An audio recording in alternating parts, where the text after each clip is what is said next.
Yeah, get a good one. Hello, and welcome to another edition of Vinyl Night. I'm your twisted sister, Johnny C. Twisted Sister. Tonight's episode, Volume 2, Part 2, Volume 2, Part 2 from the gripping mini series, It's All Relative. Before we get rolling, shout out from our advertiser, vinylnight.weebly.com, vinylnight.weebly.com for the finest in blog notations on the Vinyl Night stage. Um, Speaking of that, there's a couple of what's in my pocket. There's a couple of blogs that I've done or mentions in some of the writings on how wonderful it is to have the World Wide Web to take a look at record albums like this one and get some information on it about the players that are on it, who's been doing what, who's been doing this, who's been doing that. And this, of course, is the inspiration for Volume 1. A little bit of a recap here. I had picked this record up, saw the names on the back, saw the names on the back of the band members. Paul Kossoff, it rang a little bell, like, I know that name from somewhere. Where is it from? So I get home, look it up on the wonderful World Wide Web, and find out, of course, that Paul Kossoff was in Free. But one of the reasons that it probably didn't register so much with me is because I only had one Free album. And that album didn't have Paul Kossoff on it. He was doing this instead of Free. So that brought me to the cliffhanger of do I go on with Free and Bad Company and explore that avenue and that fellow named Rabbit, or do we go on with this? And the producers decided we should go on with this record because this was the original album that started the whole shebang of It's All Relative. So this is the band plays on from Backstreet Crawler, Paul Kossoff. One of the members on the back of this, I don't know if we can get it on there, is named Tony Bronigal. Tony Bronigal, a quick recap because he was mentioned a little bit, is a Texan, born in Texas. How does he get to London?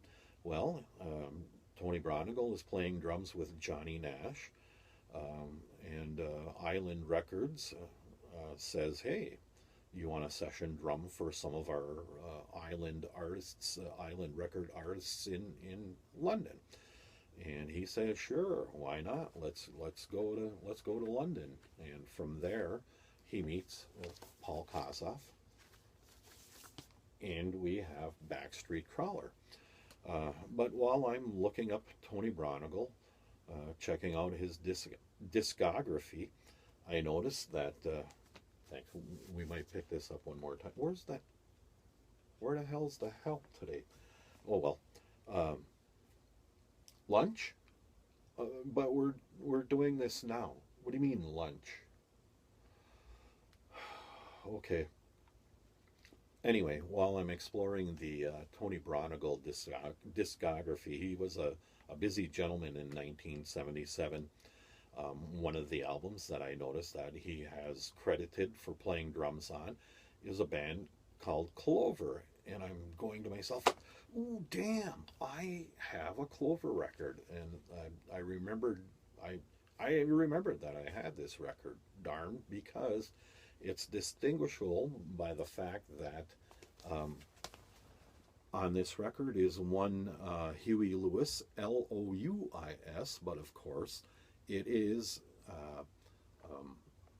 Huey Lewis, Lewis, harmonica man, leader of Huey Lewis and the News. Also on this album is John McPhee. John McPhee, Huey Lewis. John McPhee, of course, went on to play with the Doobie Brothers and many other people. Clover, an American band, how do they get to London? Well, I guess Nick Lowe sees them in, while he's in California and says, hey, come on over to London. So Clover goes to London.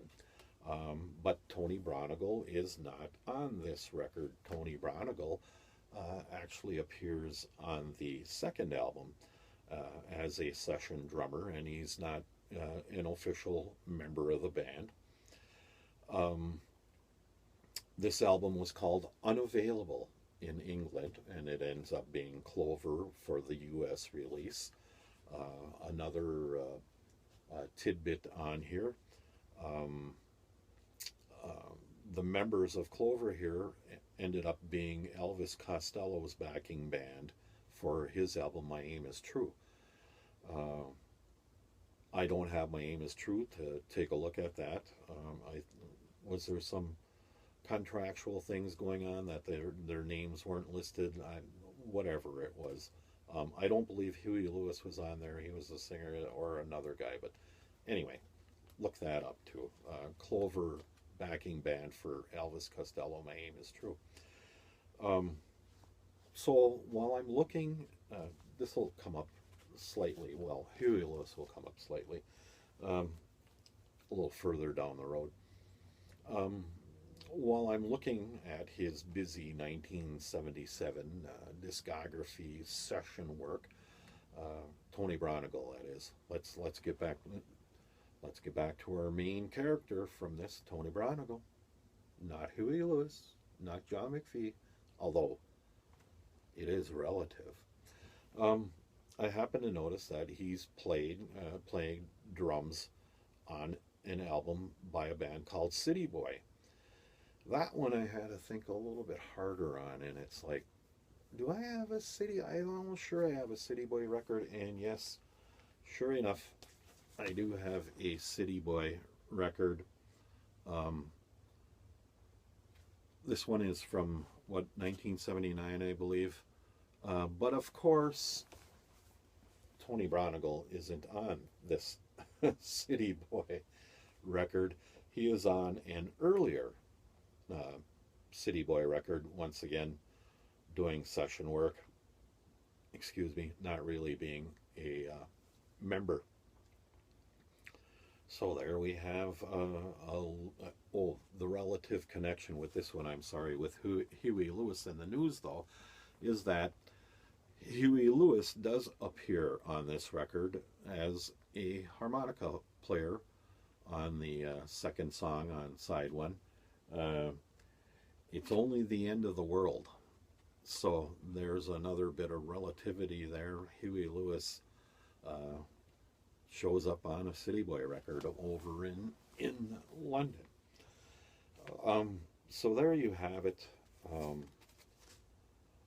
Tony Bronigal, while not on this record, certainly has appeared on a lot of artist records, a lot of session work as a drummer.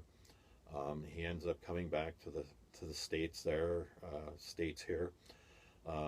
He's worked with Eric Burdon, toured and worked with Bonnie Raitt, Taj Mahal. I don't have any Eric Burdon all by himself on vinyl, so there wasn't anything to show there. The Bonnie Raitts and the Taj Mahals that I have on vinyl were all a little earlier than Tony Bronigal working on them, although I do have them on CD, Senior Blues, Nick of Time, Luck of the Draw for Bonnie Raitt, Senior Blues for Taj Mahal. I have them on CD, so I guess I'll have to go back and take a look and recheck the credits for that. So there you have it, one Tony Bronigal session drummer. Did some acting. I guess he had a recurring role as the drummer on the sitcom series According to Jim with Jim Belushi. He's done some producing. He's done some writing. So he is a man that has gotten around, Tony Bronigal. All going back to checking him out. It's our relative backstreet crawler. Also, Will there be a part three in the mini series? Is there going to be a cliffhanger here, or am I going to back up a little bit and now take a look at the free bad company relation and that fellow named Rabbit? Stay tuned. It's all relative. Good night.